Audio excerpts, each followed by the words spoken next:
د ټولو نه لوی عمل د زړه نه دا نصیحت دی ټولو ته هغه ده چې د دې 10 ورځو په ابتدا کې پکار ده د بلکې چې موږ د 10 ورځو استقبال داسې وکړو چې موږ د هرې ګناه نه توبه وباسو توبه او توبه نن موږ سره دا موقع شتي چې موږ دا ګناهونه پرېږدو الله ته واپس شو زموږ د دې سپېروالي زموږ د دې هرې مسلې د هغې جړله هغه زموږ نافرماني ده چې موږ یې کوو د الله سبحانه وتعالی سهار نه ماښامه پورې د نافرمانیانو ته وګوره د ګناهونو ته وګوره بلکې هغه خلک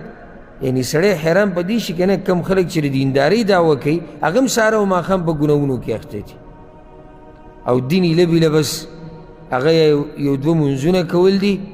او یا یو څو پیرې سبحان الله والحمدلله ووایو زه دیندار یم د ګناهونو نه توبه چې د ورځې شروع کېږي او ته ورسره یو نوی ژوند شروع کړي هسه چې شوي دي هغه شوي دي اوس چې کوم را روان وخت او د هغې پته نه لګي ډېر ژوند زموږ ډېر ژوند چې دی هغه تېر شوی دی هغه پاتې چې دی هغه موږ دومره هم نشو ویلی چې ورځ ده ګینټه هم نشو ویلی شکي عمر زموږ پاتې دی نو ولې دغه عمر دا کم چې را روان دی او شکي دی په دې کې الله ته نه واپس کېږو او چې په دې عمر کې ته الله ته واپس شو دا کم چې شکي دی او لږ دی هغه یقیني عمر چې تا کم تېر کړی دی او ډېر دی او ښه ګناهونه دې پکې کړي دي هغه دله الله ټولې معاف کوي نو یو دا کار په کار دی په 11 ورځو کې الله ته واپس کېده دویم د مانځه اهتمام یو سړی به چې فرض مونځ نه فرض درته نه یادو فرض مونځ خو به چې څو پورې دی په بدن کې سایي تا ته موږ د فرض مانځه فضیلت په یو خاص زمانه کې نه بیانو فرض مونځ به کې او کې به په هره زمانه کې په هره ځمکه کې او په هر ځای کې هغې دپاره دا نشته چې تا ته موږ یو خاص وښیو چې بی جي رمضان کې د فرض مانځه اهتمام ډېر کوه ولې به یې نورو ورځو کې مه کوه څه هر ټیم به یې کوه نو د مانځه نه مطلب دلته څه شو نوافلو خیال ساتل پکار دي په دې ورځو کې د 10 ورځې چې را روانې دي د نفلي منځونو اهتمام ډېر کوو عام اوقاتو کې نفلي منځونه تهجد شو د ساخ مونځ شو د اودس نه بعد 2 رکعاته کول د هغې نه علاوه عام داسې اوقاتو کې سړی ودرېږي او نفلي مونځ کې او ما یې جواب مه راکوئ زه تاسو نه تپوس کوم تاسو په ورځ کې نفلي مونځ څو کوئ د دې مانځه سره چې سنت دي دې نه علاوه ای څو نفلونه به کوئ یعنې 2 کېته 4 کې که 10 کې کور کې ته موقع میلاو شي ودرېږي په جانماز باندې او که نه د جواب ځان له ورکړه او خپل حالاتو ته خپل کردار ته په خپله ګوره ته څومره اوبه وکړې بیا د هغې نه بعد دا تپوس کوه چې ولې ما سره داسې وشو ولې داسې کېږي او ولې نه کېږي ته اول خپل ځان ته وګوره چې ستا معاملات د الله سره څنګه دي هغه یو صحابي راغلی و پیغمبر صلی الله علیه وسلم پسې یا رسول الله زما دا ارمان دی چې جنت کې تا سره ګاونډي شم پیغمبر صلی الله علیه وسلم ورته سجدې ډېرې لګوه سجدې ډېرې لګوه یعنې نفلي مونځ ډېر کوه نو په دې ورځو کې نفلي مونځ کول دغه شان په دې ورځو کې چې د چا وس او طاقت یي حج کول دا یو عظیم عبادت دی په دې ورځو کې روجې نیوه چې څومره درته اساني خصوصا د عرفات د ورځې روجه د هغه چا دپاره چې حج کې نه وي ځکه چې پیغمبر صلی الله علیه وسلم د حج په دوران کې د عرفات د ورځې روجه نه ده نیولې امام مسلم دا حدیث راوړی د ابو قتاده رضی الله عنه پیغمبر صلی الله علیه وسلم صيام يوم عرفه احتسب على الله ان يكفر السنه التي قبله والسنه التي بعده د عرفات د ورځې روجه زما دا امید دی او د الله نه دا اجر غواړم چې دې سره د تیر شوي کال ګناهونه معاف کېږي او د راتلونکي په یوې روجې سره الله تعالی ته د 2 کالو ګناهونه معاف کوي او چې څوک د دې نه پاتې شو د لوی بدبخته دی د نه بل بدبخته بیا نشته او بعضو د روجو دا ټیکه دی ښځو له ورکړې ده او ابۍ له ورکړې ده ابۍ به روجه نیسي او پلانې به نیسي او علانې دی به څه کوي دی به صرف دغه خېټه پسې ګرځي شهوت به پوره کوي او نشې تماشې به کوي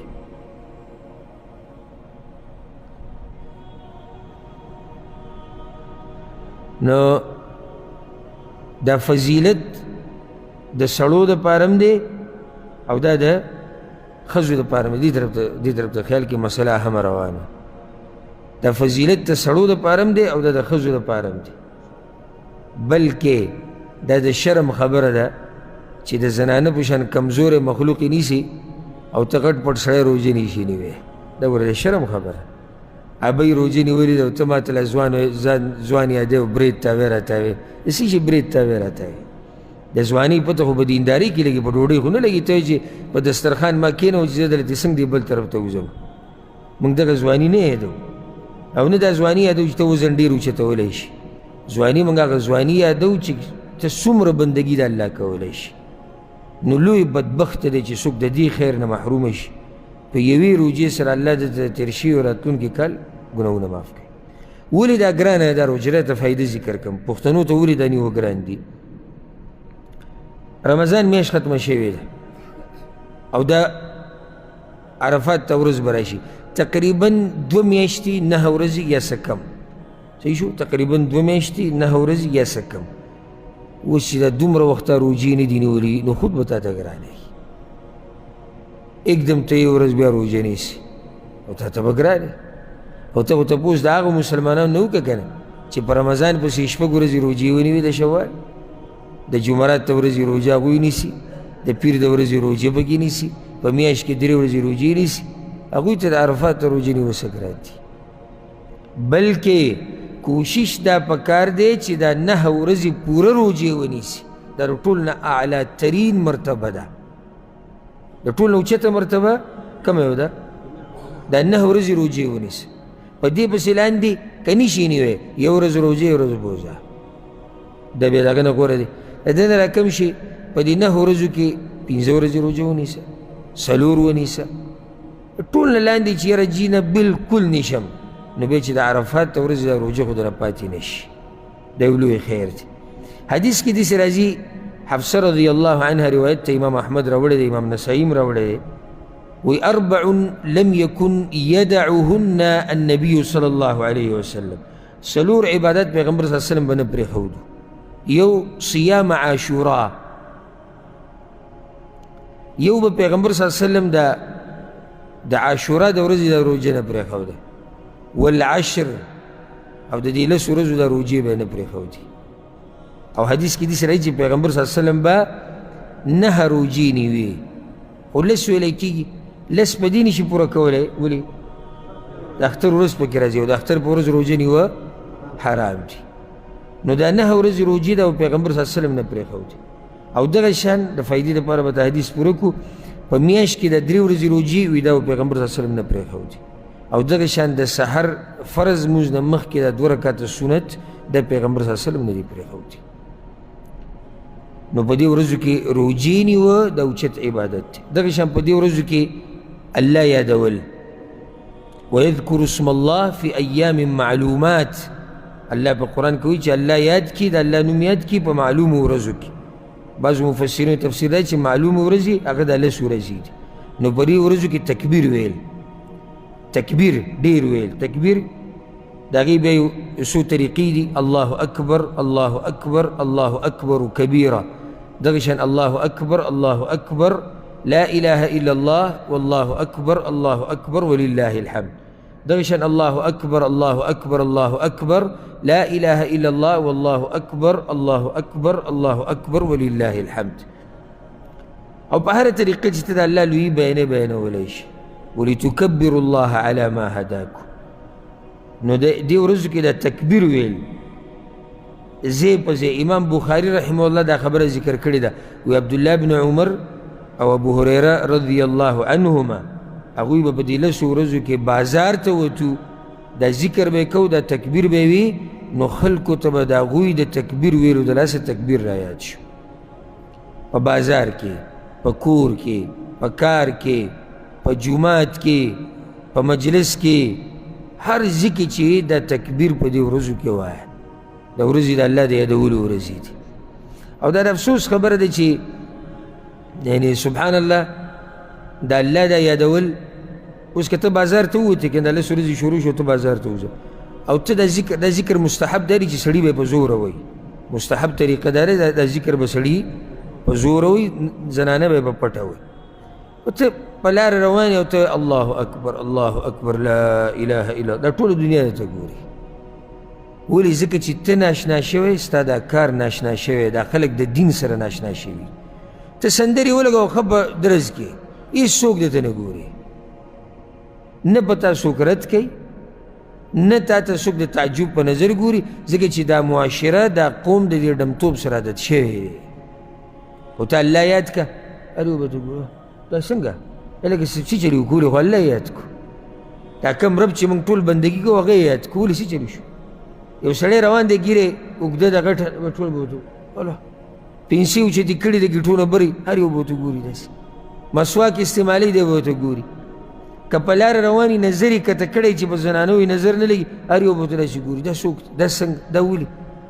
دا دلیل دی په دې باندې چې دین دې زمانه کې ناشنا شوی دی. او پیغمبر صلی الله علیه وسلم وی بدأ الاسلام غریبا وسيعود غریبا کما بدأ. د اسلام چې په اوله کې راغی نو ناشنا و، او بیا به داسې وخت راشي چې بیا به ناشنا شي. نو دا اوس بیا ناشنا شوی دی او خلک د ګناهونو سره اشنا شوي دي. ګناهونه کوه قسمه قسم، هېڅوک درته په دې نظر نه ګوري یا دی څه کوي. په لاره کې به یو سړی لګي، ویډیوګانې به جوړوي، پروګرامونه به کوي ډمتوب دپاره، فلمونو دپاره، په لارو کوڅو کې به جنکۍ هلکان ګډېږي،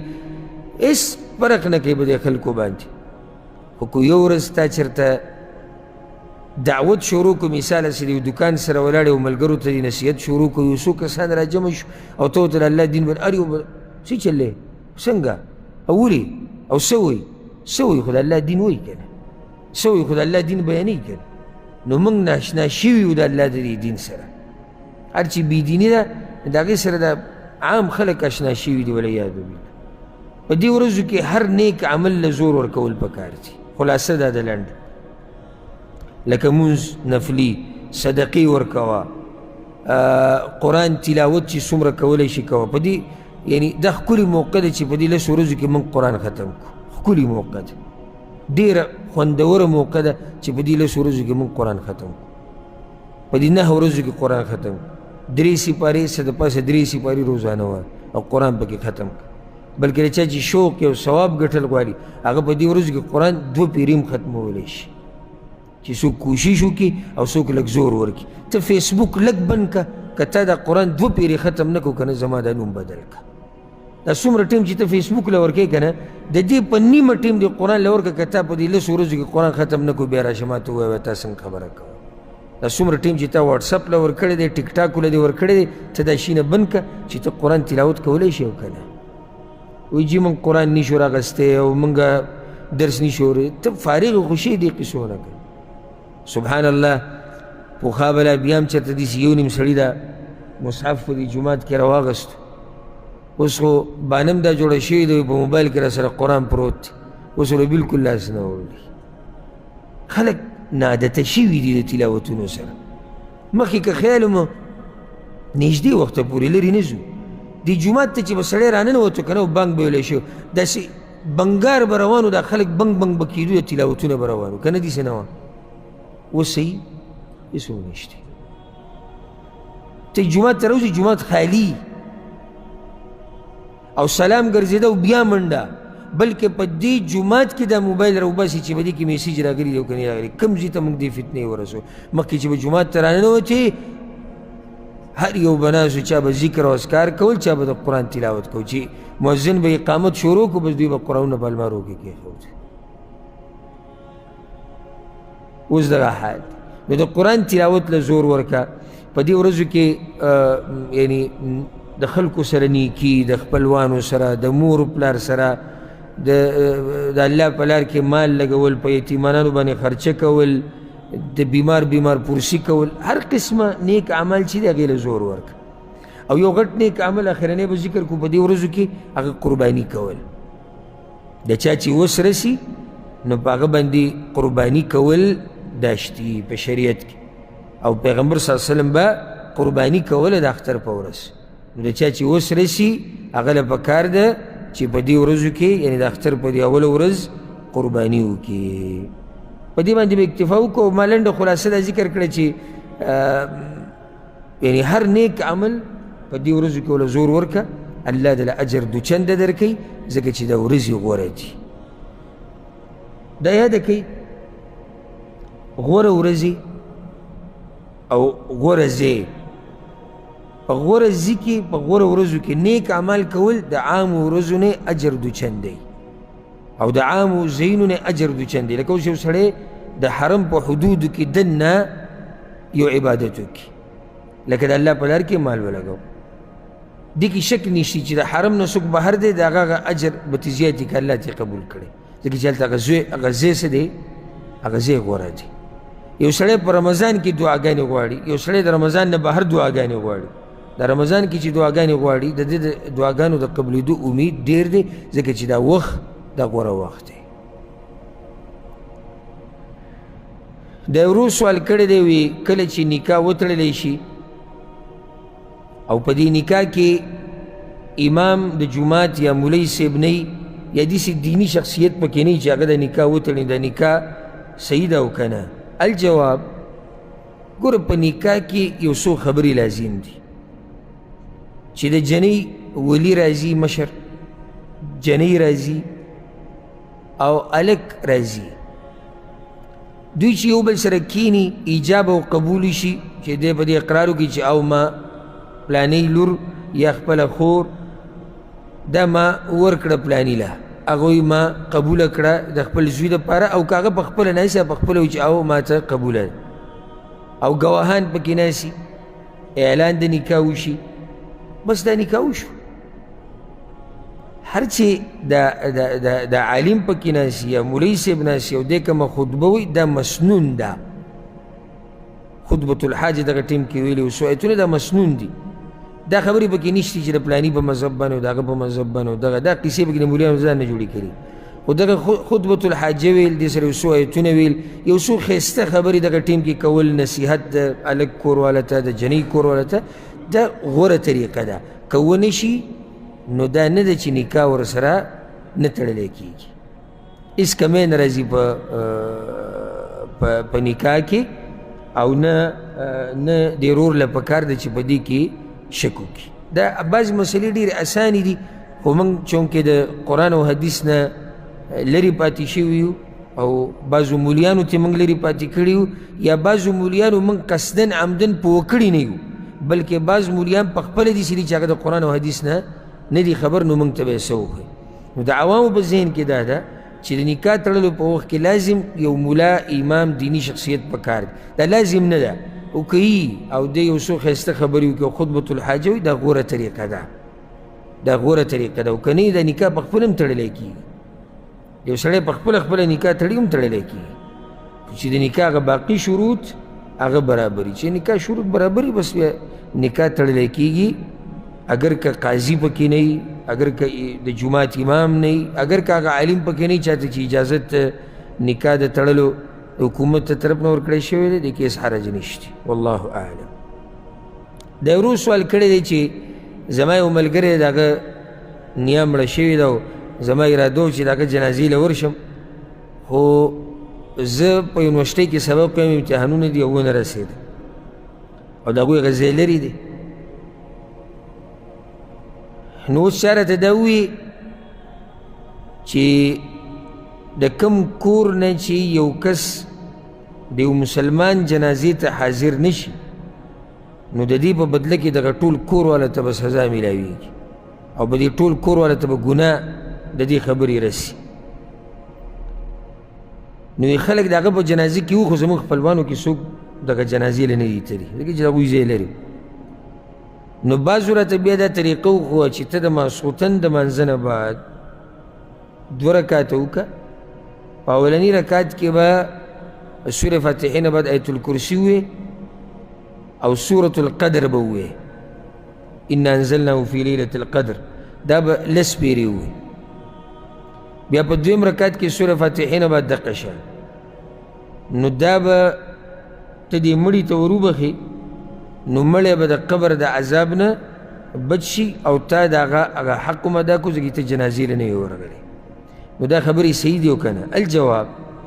دا مسله یاده کړئ، ګوره قانون چې په مسلمان باندې جنازه کول دا فرض کفایي دي، فرض عین نه دي. فرض عین دې ته وایي هغه عبادت ته چې په هر مسلمان لازمي. لکه اوس دا مونځ چې موږ کوو 5 وخته دا فرض عین دی که نه دی؟ یعنی هر شخص په عین باندې دا فرض دی، په ما دا فرض دی. داسې نشي کیدی چې احمد یې وکړي او د هغې په بدل کې الله ما وبخي، او یا زه وکړم او الله احمد وبخي. داسې نشي کیدی. هر سړی به دا مونځ دا به پخپله کوي. دې ته وایي فرض عین. بعض عبادت دی هغې ته وایي فرض کفایي. یعنی فرض کفایي څه مطلب دی؟ کفایت څه ته وایي؟ یعنی چې بعضو مسلمانانو دا عبادت وکړو نو دا کافي دی، د دې نورو نه هغه عبادت ساقط شو. چې بعض یې وکړي نو د دې نورو ذمه څه شوه؟ هغه فارغه شو. خو که ټول یې پرېږدي نو ټول ګناهګارېږي. دقه د جنازې د منځه حکم دی. په مسلمان باندې جنازه کول دا په مسلمانانو باندې فرض کفایي دی. یعنی لازم دی چې بعض مسلمانان به په دې مسلمان باندې څه کوي؟ جنازه کوي. او دا بعضې چې وکړي نو د دې نورو مسلمانانو ذمه څه شوه؟ فارغه شو، هغه کوم چې جنازې له نه دي راغلي. او که دا ټول مسلمانان یې پرېږدي چې یو به هم جنازه نه کوو بیا ټول ګناهګارېږي. چې ټول یې پرېږدي نو بیا ټول ګناهګارېږي. دغه شان د ده له غسل ورکول، د له کفن ورکول، د ده ښخول، دا ټول فرض کفایي دي. دا ورور وایي چې خلک د دغه ملګري د نیا جنازې له تلي، بس دا کافي ده. هلته تلي دي او هغه یې ښخه کړې ده، په دې ورور باندې هېڅ هم نشته. او هغه پخپله وایي زه معذور یم، خصوصي دا دی معذور دی. که دې قصدن عمدن هم نه وی تلی په ده باندې ګناه نشته. او بیا لا معذور دی وایي چې ځای لري دی او زموږ امتحان دی. بیا دا خبره چې چا راته دا ویلي دي چې د دې لاسه به ستا په ټول کور والا باندې عذاب وي او هغه ټول به ګناهګار وي، داسې پالتو خبره ده. دا هسې پالتو خبره ده، د دې هېڅ اصل او نسل نشتی. دا په کور کې د ځان نه جوړه شوې خبره ده. بله خبره دا کوي چې وی کسانو راته بیا دا وایي چې حق په دې طریقه ادا کړه چې ته اوس 2 رکعته مونځ وکړه. دا 2 رکعته مونځ د دې یو نوم هم دی، دې ته ویل کېږي صلات الوحشه. هغه مونځ چې د هغې په کولو سره د مړي نه یره لرې کېږي. نو دا به 2 رکعته وکړي او په دغه طریقه به یې وکړي. د دې هېڅ اصل نشتی، نه په قرآن کې، نه په حدیثو کې، نه صحابه کرامو نه، بلکې اهل سنت والجماعت دا د سره پیژني نه. ها د دې ذکر راغلی دی د شیعګانو په بعضو کتابونو کې. د شیعګانو په بعضو کتابونو کې هغوی د ځان نه یو منګړت روایت جوړ کړی دی. په هغې کې دا دي چې مړی چې کله ښخ کړی شي نو په ده باندې د ټولو نه سخته شپه دقیق دا اولنۍ شپه فرحموا موتاکم، نو په دې خپلو مړو باندې رحم وکئ، شفقت وکئ، د دوی د طرف نه صدقې وکئ. او وایي که صدقې نشئ کولی نو د هغه د طرف نه 2 رکعته مونځ وکئ چې الله ترې دا یره کمه کړي. نو د مړي د طرف نه 2 رکعته مونځ کول او بیا هغه ته وربخل چې د ده نه دا یره ختمه شي، دا بدعت دی. او دا د شیعګانو په کتابونو کې او د روافظو په کتابونو کې شتي. زمونږ په کتابونو کې الحمدلله د دې هېڅ اصل او حقیقت نشتی. والله اعلم. دا ورو سوال کړی دی چې کله یو سړی ماسپښین مانځه ته ودرېږي نو دا نیت به ورسره وي په زړه کې چې یعنې زه فرض مونځ کوم د ماسپښین، که نه زه د ماسپښین مونځ کوم. او بله دا چې دا به ورسره په زړه کې راولي چې زه 4 رکعته کوم، د جمع سره کوم، دا ټولې خبرې به په زړه کې راولي که نه؟ الجواب دا خبره زه تاسو ته وکړم ډېره فایده منه. نیت په عباداتو کې هغه عبادت دی چې دا ډېر څه ته ضرورت نه لري، ډېر اسان عبادت دی. یعنی څه دې لپاره ډېر څه کول نه دي پکار، خو دا د بعضو خلکو ځان ته پخپله ګران کړی دی. لکه خصوصا هغه خلکو کم چې په نیت باندې تلفظ کوي، یعنی په جبې سره نیت وایي، دوی خو ځان ته سم ګران کړی دی. ځکه چې نیت مې کړی دی زړه د اخلاصه، دا به ورسره وی زړه د اخلاص. 4 رکعته دا به وی. ماسپښیني مونځ فرض مونځ دا به ورسره وی. کعبې ته مې مخ دی نو دا به ورسره وی. په دې امام پسې شاته نو دا به ورسره وی. نو اوږده پړپړه د اوږده غټه کیسه یې ته جوړه کړې. اوس دوی ته دا مسله ګرانه ده، ځکه چې هر څه به یادي. اوس که نفلي مونځ کوې نو د هغې دپاره به بیا څه وی؟ نفلي مونځ کو 2 رکعته زړه د اخلاصه، قبلې ته مې مخ، هلته بیا دا قصه کې دغه ته چې ودرې جنازې ته نو 4 تکبیرونه په دې مسلمان باندې، دا حاضر وخت او دا جنازه، دلته بیا دا قصه کې هلته به د اختر په منځ کې بیا جدا قصه کې هلته به ټول تفصیل هلته بیا بیانې حالانکې دا ډېر اسان کار دی ډېر اسان کار دی یو مسلمان راغی منځله لکه درو وایي زه ماسپښین منځه ته راغلم زه د ماسپښین منځه خبره به راغې نیت یې دی په زړه کې چې زه د ماسپښین لمونځ کوم او جومات ته را روان دی ها دی چې دی جومات ته را روان دی د ده نیت څه دی دی به امامتي کوي دی به امامتي کوي دی به امامتي کوي تاسو ولي تاسو لمونځونه اوس راتلئ ماسخوتن منځله ټول امامان یئ څه را روان وئ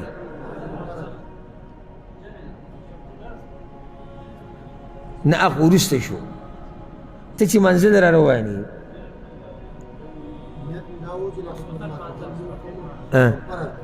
اخو صحیح شوه امام به امام پسې به یې کو دا نیت شو دې ځای نه خو ستا نیت جوړ شو صحیح شو ماسخوتن لمونځ یې کو بس پوره شو دا نیت دی ستا اوس ولې د ماسخوتن د لمونځ پنځه رکعته څو نو دا څلور ویل پکې ضروري او په زړه کې به لازم دا څلور رکعته راولي نه زه د ماسخوتن لمونځ کوم امام پسې شاته زه ولاړ یم امام پسې شاته ولاړ یم دا واضحه ده زه چې په دې دروازه شاته راننوتم دا د امام دروازه نه ده زه راغلی دی یم چې زه به څه یم مقتدي به یم نادرا کېدی شي که چېرته امام رانه شي او څوک ما مخکې کړي هغه به هم تا ته خپل ځان پته وي ته د مخکې کېدو لایق ته یې او که نه هغه به هم تا ته واضح وي اوس که یو سړي ته د خپل ځان پته وي نو هغه خو د سره دغه نیت کولی نه شي چې لازم به چېرته څه شم په سپیکر کې لمونځ وکړم زه به امام شم دلته خو څه مشکل نشته اوس هغه تکړه مسلمان چې کوم ودرېږي او هغه ته د قرآن تلاوت ورځي کېدی شي نو خو صحیح شو دغه ټیم کې زړه کې رالو چې زه اوس امام شو دی چې دی سپیکر ته مخې ته شو ولې مخې ته شو امام شو که نه نو څه ضرورت دی چې اوس دا په زړه کې راوله او بیا په خوله ووایه او زه امام شم دی چې ورمخکې شو د نیت کړی زه امام یم دا خلک چې شاته ولاړ دي صفونه برابروي د دوی نیت دا دی چې موږ مقتدیان یو بیا چې دوی په د امام پسې ودرېدو کم منځ ته راغلی ویل ماسخوتن لمونځ کوم الله اکبر څلور رکعته دې ونه وي دا خو ماسخوتن لمونځ څلور رکعته دی درې رکعته خو د ماسخوتن لمونځ نه کېږي ها په سفر باندې ته دا اول نه ستا اراده ده چې زه لمونځ قصر کوم ځکه چې زه په څه یم زه په سفر دا نیت دی او قصر څو رکعته وي دوه رکعته لکه اوس ته به جومات کې ناستې مازدیګر مانځه ته ډډه یې لګولې ده او اقامت وشو قد قامت الصلاة قد قامت الصلاة او ته ودرېږي په صف کې ځای برابرې او ځان له ځای ګوري امام به څه به دا نیت شو که دا څه شو دا نیت شو نو الحمدلله دا نیت لکه داسې غوټه قیسه نه ده چې دا به جو څنګه او دا به څنګه ته چې اوس رالې ماسخوتن منځله په ما پسې دې شاته لمونځ کو په امام پسې شاته نه وي ولاړ که په پیري پسې بلا پسې شاته ولاړ وي نو دا په خوله ویل چې په دې حاضر امام پسې ته چې دې جومات کې ولاړې خو په دې امام پسې ولاړې داسې کېدی شي چې یو سړی دی زموږ په دې جومات کې ولاړې او نیت یې په هغه بل پسې تړلی هغه خوا چې کوم جومات دی خو په دې حاضر امام پسې به یې تړي او چې لمونځ کوي نو مخ به یې کوم طرف ته وي کعبې ته به یي که نه به یي که نه بل طرف ته به یې مخ کړی دا ټولې خبرې په زړه کې دي نو دا رور غریب وایي چې زه به پکې دا څلور رکعته په زړه کې راولم او که نه به راولم تا چې ماسپښین منځه ته ودرېدې ماسپښین لمونځ څلور رکعته دي که په جومات کې ولاړې دا واضح دی چې ته یې په امام پسې شاته کړي او په دې امام پسې کې دا کوم چې تا نه مخکې ولاړه په ده پسې کې او کعبې ته دې مخ دی دا واضح دی بس ختمه شوه دقه شان سنت هم دي لکه اوس ماسپښین منځونه به سنت څو دي دوه او دوه ورسره دا سنت غیر مؤکده دي تا چې کوم څلور یاد کړو هغه بعضو روایتو کې د هغې ذکر راغلی خو هغه غیر مؤکده دي عام سنت چې دي هغه دوه دي د ماسپښین منځونه بعد ته چې ماسپښین منځونه بعد ودرېږي چې زه سنت کوم هغه چې ماسپښین منځونه بعد دي واضح دی څو رکعته دي شپږ لس رکعته دي نه څو رکعته دي دوه بس ماښام منځنه به سنت شو دي 2 ماسوته منځنه به 2 سهار منځنه مخکې 2 نو د عدد ذکر کولو ته ضرورت شته واضح سهار سنت زه نن 4 رکعاته کوم کیدای شي نیت مې کړی زړه د اخلاصه د سحر د سنتو 6 رکعاته قبلې ته مې مخ ته الله اکبر کیدای شي نشي دا یې دقه د 2 رکعات دونه زیات نشته الحمدلله دا مسله څه ده ګرانه که اسانه ښه اسانه ده دا ورو سوال کړی دی چې آیا د زکات مال نه یو بیمار له دوایانې اخیستی شي او هغه له پې اپریشن کولی شي او که نه الجواب دا زکات چې الله لازم کړی دی د طاقت په خاوندانو باندې چې هغوی وس او طاقت دي د هغې ډېرې فایدې دي یو فایده هغه الله ذکر کړې ده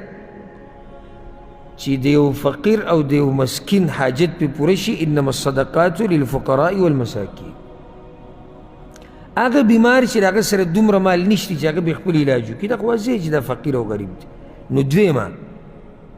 دا غریب د چې کوم بیمار دی دی په دې ټیم کې معلوم نشي ګټلی چې بیا پې د علاج وکړي ځکه چې هلته په خپله بیمار دی او د مخکې نه ورسره دومره څه نشته چې دی پې علاج وکړي نو اوس که ورته ته دا وې چې صحیح د تا سره خو څه نشته خو منډه ووه ځان له پیدا کړه که نه نو هلته هغه بیمار دی هغه د منډې والو لایق هم نه دی چې هغه منډه ووه نو دی دغه غریبانانو کې راځي چې دوی له ته زکات ورکولی شي ها خو دلته بله مسله ده اصل دا دی چې ته به دا زکات چا له ورکوې هسپتال له غریب له دا زکات به ته وړي د فقیر او مسکین له به یې ورکې بیا چې د هغه څنګه خوښه د هغه کولی شي صحیح ده که نه ده خو دلته دا رور سوال کوي وایي چې زه پې د هغه اپریشن کوم زه پې ورته دوایانې علمه حالانکه شریعت دا وایي چې ته دا زکات راواله غریب له به یې ورکې په خپله یا د چا په واسطه چې هغه ته ورسي بیا د ده مرضي ده چې دی هر څه کوي کولی شي دا اصل دی خو 2 حالات د دې نه استثنایي کیدی شي یوه ده ته اسپتال ته ورغلي دا بیمار داخل شوی دی په اسپتال کې یا علاج کیږي یا لا شوی نه دی خو دی پروت دی هلته د پیسو د لاسه خبره پاتې ده او تا هلته تپوس کوي چې په ده باندې 100 پیسې لګي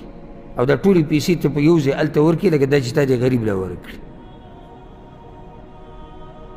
چې دا د دې غریب پیسې شوي زما د طرف نه د دې علاج شروع شو یا داسې وکړي لکه اوس دا سړی بیمار دی په هسپتال کې پروت دی یا کور کې پروت دی د هغه دا اوس نه کېږي چې ځان له دوایانې راوړي او نه هغه په دوایانو پوهېږي یا تا ته پته ده که زه دله پیسې ورکمه نو دی دومره ښه تصرف په دې پیسو کې نشي کولی او کیدای شي دا پیسې د ده نه ګډې وړې شي نو دغه ټیم کې ته دله دا خدمت کولی شي چې په دې ورته دوایانې والي او په دې ورته علاج وکړي دا 2 حالات به ته استثنایي والله اعلم دا ورو سوال کړی دی و چې یو سړی جومات کې او د نسوارو دا پوڼۍ جیب کې نو دې سره دا مونځ کېږي او که نه د نږدې وخته پورې به د مشرانو دا کار کو چې نسوارو پوڼۍ به کوم ځای کې ایښوده بهر دې سپلو کې به یې ایښوده او عجیبه خبره ده چې سپلو کې پراته او بیا سړی وځي هغه سپلو نه یې راولي او بیا یې شونډی ولګوي یعنې ځای معلوم دی چې د دې ځای کوم ځای کې دی پیزارو کې دی د پیزارو نه د شعر اوچت کو کوم ځای کې کېښو خوله کې یې ور واچو نو دا به بعضو یعنې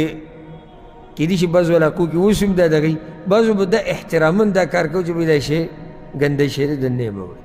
بیا دغه سړی تا سره په دې کې مناظره هم شروع کوي دا حرام نه دی ګورئ نو عجیبه خبره ده حرام نه دی او ته یې ایښودي کوم ځای کې و په پیزارو کې دی ایښودي نو دا څنګه حلال دی چې ته یې دننه نشي راوړی الغرض موږ به علمي جواب د دې وکړو دا نسوار سیګرټ یا بله داسې نشه چې هغه د پاڼو نه جوړیږي او د بعضو داسې څیزونو نه یقیني خبره ده موږ دلته د دې د حرمت او د حلت خبره نه کوو دا حرام ځکه چې هر نشه په شریعت کې څه ده حرام خو دا قانون یاد کې هر حرام شی پلیت نه وي هر حرام شی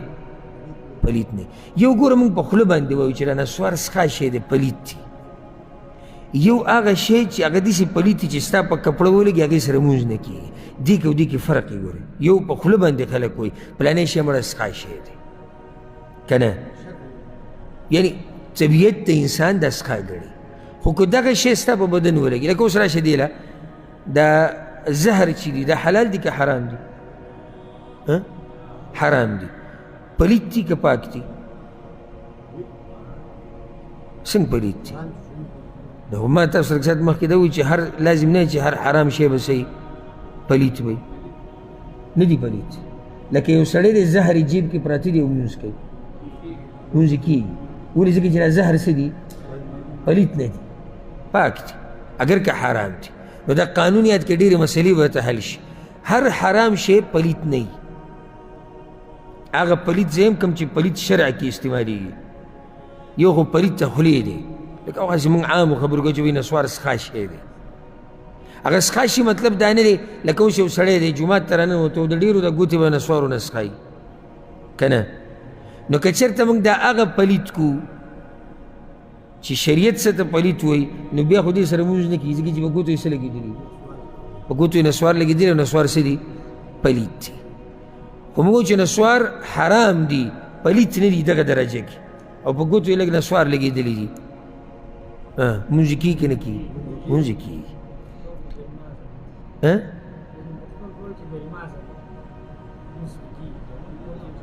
او بالکل یا داسې وایي چې بېلمازه نه دي،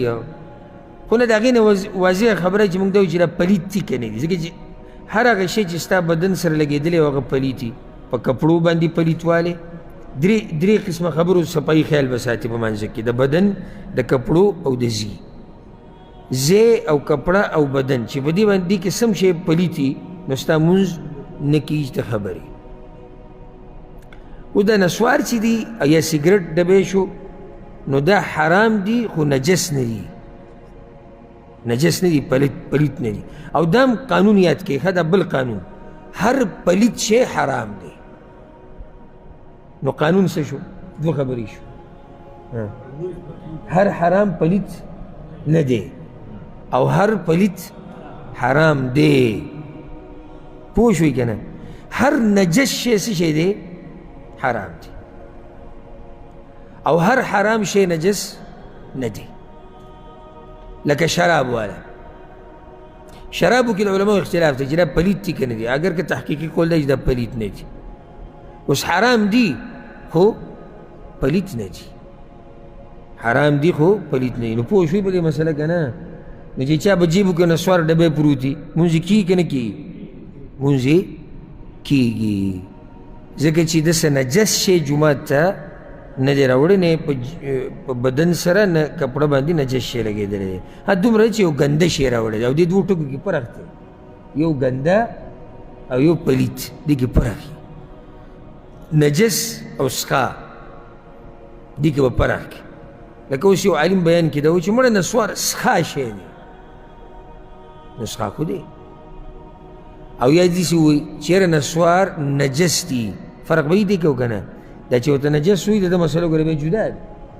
او دا چې ورته څښا وایي د ده خبره جدا ده. والله اعلم. دا یو ورو سوال کړی دی چې ما د نن 9 کاله مخکې واده کړی دی او زما پلار پکې زما د طرف نه ناست و، د جنۍ مشر و د هغې پلار، او هغوی هغه کاغذونه ماغذونه ټول برابر کړي دي او بیا عالم هم هغوی راوستی و او هغې باندې دستخط یې زما ښځې هم کړي وي، په ټیم کې ما به هم دستخط کړی، او بیا زما 2 بچي هم شي. اوس زه شک کېم چې یعنې هغه ټیم کې یعنی ما څه جواب کړی دی دا ما ته پته نشته. یعنی د دې شک کې دی چې په هغه ټیم کې ما دا ویلي او که نه چې دا ښځه زما قبوله ده او که نه. دلته اوس دا شک راځي. نو د ښځې نه مې تپوس وکړي، هغوی چا ورته دستخط کړي، تا خبره کړې، مور پلار راته وایي چا ورته ویل، او زه په شک کې یم. وی پلار نه مې تپوس وکړي، پلار راته وایي چې دغه شان تا ته مونږ مخامخ ویو، ته راضي په دې دا جنۍ ستا قبوله تا ویاو. خو زه په شک کې الجواب دا ګوره ډېره خطرناکه بیماري ده الله دې موږ ساتي دا شک او وسوسه نه یعنې دا اوس وګورو 9 کاله پخواني قصه د ژوند یې څومره تنګ کړی دی او زموږ خوا د راځي داسې بیماران والله راغلي دي بعض داسې یعنې داسې په جړا شي راته لکه ماشوم چې جاړي ماشوم څوک د ایمان په باره کې په شک کې لکه داسې خو راپسې ډېر راغلي چې ما ته دا ښکاري چې زه به کافر یم ولې ځکه چې ما نه هلته دا کار شو هلته دا شو بس زه به کافر یم زه به مسلمان نه یم دا قصې ورته راځي خو بعضو ته دا راځي چې دا ښځه ما طلاقه کړې ده دا مې یو بیماري ده زما خوا له یو کس راغلی و هغه دا مسلې تپوس کو چې وایي دقه بس داسې ناست یم او خبرې اترې ښځې سره بس زړه کې مې راشي چې دا خو ما طلاقه کړې نه ده سهار مانځه نه بعد ما طلاق ټکی ویلی و که مخکې مې ویلی و وایي دې شک کې او بیا مې کیدی شي ما ته داسې ښکاري چې مازدیګر چې زه د پلاني د دوکان نه راووتم نو هلته ما طلاق ټکی ویلی دا اوس ما ته یې مسله بیانوله او یاره وی ما ته داسې ښکاري چې بله ورځ چې دی د جمعې په ورځ او داسې داسې ما که هلته هم طلاق ټکی ویلی اوس دې ته وایي لیونی دې ته څه وایي لیونی دا روغ انسان خبرې نه دي چې سهار منځه نه مخکې ما طلاق ویلی و که ماښام منځه نه بعد په زوره مې ویلی و که رو مې ویلی ما ته ښکاري رور ته علما ویلي چې ستا دا خور به ما طلاقه ده او که نه پلار ته مې ویلي چې ستا دا لور طلاقه ده دا بیمار دی دا بیمار دی او دا ډېره یعنې ډېره سخته او ډېره ورانه بیماري ده ګورې دا سړی لیونی کوي دا سړی په آخره کې د لیونتوب درجې ته ورسي یا دغه دا منځه کې چې ورته وسوسې راځي چې دا اودس ما کړی او که نه وکړی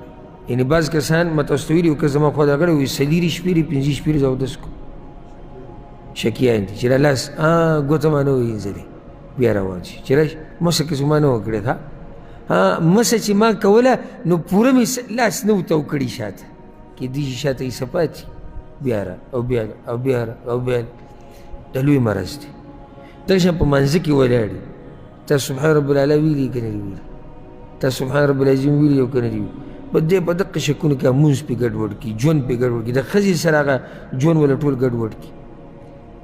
نو الله یې داسې بیماریانو نه موږ ساتي او څوک چې پکې اخته دي الله یې هغوی له شفا ورکړي نږدې ورور ته موږ دا وایو چې ستا واده بلکل صحیح دی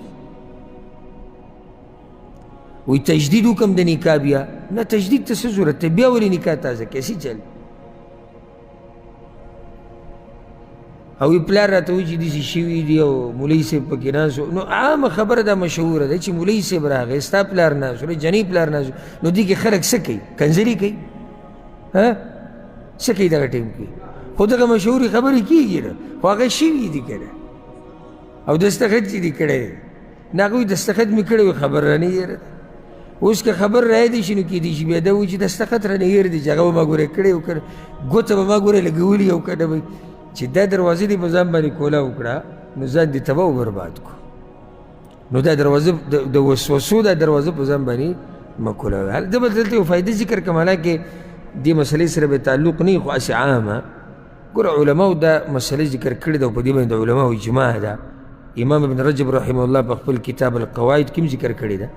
وایي چې کله ته د یو عبادت نه فارغه شي په دې باندې د علماو اجماع ده چې کله ته د یو عبادت نه فارغه شوې او د فراغت نه بعد تا ته وسوسې او سوچونه راځي دې له اعتبار نشته یعنې د دغه نه بعد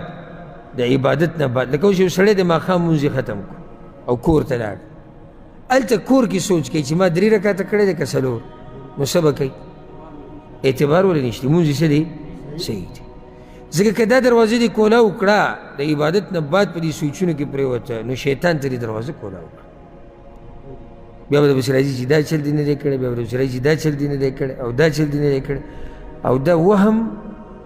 الله دې ته هر مسلمان ساتي هر مسلمان دې ته الله ساتي یعنی زما خو یو کس راته طلاق په دې مسله کې وهمي په اخره کې متخصص سخت الفاظ و ما نن بعد را نه شي ګورئ پوزې له زه تا راوستم ټلیفون به ما ته وکړو ما یې نمبر ځان سره سیو کړی ما زه غریب ته مسله ګټه ده نو وخت په وخت به جواب ورکوو چې دی مطمئن شي نه نو دا به طلاق یې او که نه به یې طلاق لکه نه ده طلاق نه ده طلاق بیا لږ صاحب ټلیفون او هغه شک چې ما کړی هغه سوچ چې راغلی هغې سره به نه یې طلاق نه هغې سره به نه یې طلاق بیا ټلیفون لږ سر به نو دا تا سره چې اوس ما دا خبرې وکړي چې دا ښځه به طلاق او که نه به یې طلاق دې سره خو نه طلاقېږي که نه طلاق خو به دی ما ورته ویم وروره که ځان ته خلاصې او خلاصولو ته دې ارادې وي اسانه طریقې دی یو څو ټکي طلاق وایه قصې ختمي ځان ته خلاصې نه نه نه الله دې نه کړي الله دې نه کړي استغفرالله شروع بیا ټلیفون وکړو وایي دا تا چې ما سره دا خبره وکړې چې که طلاقې نو هغې یو څو ټکي دې سره خو به نه یې طلاقه که نه دا بیماری ده دا مرض دی نو بیا مې ورته سخت الفاظ ویې ما کوم ته ما ګوره چې درون سړی مسلمان سړی پښتون سړی هغه دا خبرې په مخه کوي نه چې ښځه مې طلاق ده او که نه طلاق دا ستا ښځه ده مې څه ګپ ته جوړ کړی طلاق به یې او که نه به یې طلاق طلاق به یې او که نه به یې طلاق یا یې څه په طلاق که دې ورسره زړه نه لګي او ژوند دې ورسره نه تېرېږي او یا دې خبرو نه غلی شي او دننه بعد ما ته ټلیفون نه کوي پوز یې دې راوست طلاق به یې او که نه به یې طلاق به یې او که نه به یې طلاق به یې او که نه به یې ګپ ته دې بیا جوړ کړی نو هغه بیمار و هغه دې مسلې کې څه و هغه بیمار و الله دې موږ ته ساتي او څوک چې بیماران دي الله دې ورله روغ صحت ورکړي ښه دا یې ورو سوال کړی دی چې نږدې ورځو کې زما د نکاح پروګرام دی او ما د جمعې ورځ غوره کړې ده لکه سنیت او عقیده مې ورسره نشتي خو نیټه موږ د جمعې په ورځ ایښودې ده نو چا راته دا ووایي چې د جمعې په ورځ دا نکاح تړل دا مستحب دي دا غوره طریقه ده اوس ما ته پته نه چې دا خبره به صحیح او که نه به نو زه یېرېږم داسې نه چې په بدعاتو کې واقع شم نو دا نیټه صحیح ده که بدله یې کړم الجواب یو خو دا قانون یاد کې بیا په جواب پوه وکړو چې د نکاح د تړلو دپاره شریعت نه خاص هفته ښوولې ده نه خاص ورځ په هفته کې ښوولې ده او نه خاص ورځ په ټول کال کې ښوولې ده د شریعت نه ده ښوولې بلکې انسان له جایز دي چې کومه ورځ د ده خوښه په هغه ورځ نکاح تړلی شي که هغه د جمعې ورځ ده او که هغه د هفتې په دې ورځو کې بله ورځ ده اوس ضرور وایي چې ما دا غوره کړې ده خو هسې غوره کړې ده نو چې هسې دې غوره کړې ده نو په تا خو هېڅ هم نشتي یعنې ستا باره کې نه موږ د سنت خبره کوو نه د بدعت کوو ځکه چې نه تا دا په دې سوچ کړی دی چې دا سنت دی نه د بدعت فتوا په تا باندې ورکوو ځکه چې تا عامه دغه ورځ هغه ټاکلې ده خو دا راته فایده ذکر کړو ګوره بعضو فقهاو په دې څلورو مذهبونو کې هغوی دې ته مستحب ویلي دي د جمعې په ورځ نکاح تړل دا مستحب دي ولې دا د هغوی اجتهادي مسله ده په دې دلیل نشتی هغوی دا ورځ برکتي ورځ ده او دې کې خو شک نشي دا ورځ څه ده برکتي ورځ ده نو چې کم سړی په دې ورځ نکاح تړي نو امید دی چې د دې ورځې د برکت نه به ده ته میلاو شي او دې ته هغوی مستحب وایي ګوره دا علمي مسله ده فقها کله وایي دا کار مستحب دی کله وایي مسنون دی مسنون هغوی هغه کار ته وایي چې په هغې باندې د پیغمبر نه دلیل وي او مستحب دوی اکثر د هغه کار په باره کې وایي چې دلیل پې نشتي خو لکه علماو پکې سوچ کړی دی اجتهاد یې کړی دی چې یاره داسې به غوره وي نو ځکه ورته هغوی مستحب وایي نو دې خبره کې خو شک نشي چې د جمعې ورځ څه ده برکتي ورځ ده که نه ده برکتي نو انشاءالله امید دی چې د هغه برکت نه به الله دله م ورکړي خو داسې عقیده به ورسره نه ساتي چې یعنې دا د پیغمبر د ثابت دي او په دې دلایل دي او په دې دا دي او نه نه نه دلیل ملیل پې نشتي صرف د بعضو علماو فقهاو وینا ده چې د جمعې په ورځ نکاح تړل دا څه دي مستحب دي ولې مستحب دي ځکه دا ورځ برکتي ده دې رور خو په دې نیت ورځ هم نه دی ایښودی نو دی د بدعت ټکي نه ور یېرېږي یېره نه ده پکار چې کومه ورځ دې ایښودي د هغه مه بدلوه به دغه ورځ نکاح وکړو الله دې پکې برکت واچي دا یو ورور سوال کړی دی چې د یو ښځې خاوند ورک شوی هفته بعد مړ میلاو شو هفته بعد مړ میلاو شو او دې 3 ورځې مخکې مړ شوی دی چې کله